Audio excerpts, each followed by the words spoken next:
how do we initially approach that engagement with a client? Yeah, I think it's important to kind of talk to them about the business aspirations and the business goals that they have, and then break those down into kind of categories that I've already touched on. In terms of what they want to do. We also want to make sure that they have some longer term goals. So there'll be steps along the way, but there'll be some longer term goals that they're looking to achieve. And that's important, when you set out on this journey.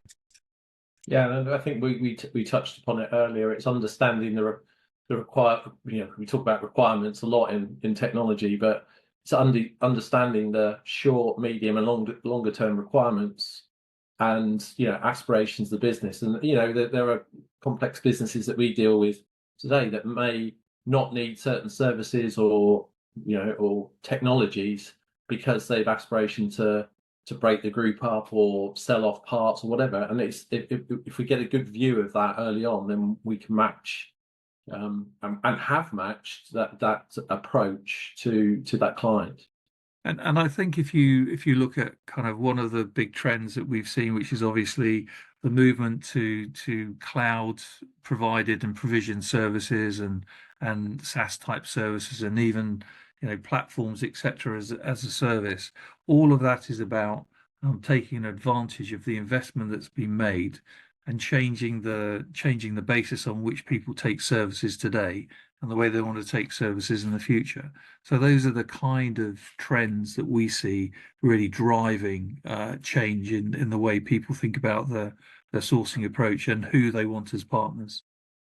And so you talked about innovation earlier briefly, Rob, but it's also that what else can that agreement and strategy and partnership bring that's going to bring in some of those new technologies. And we've talked a lot about observability, for instance, and have worked with a couple of clients on observability.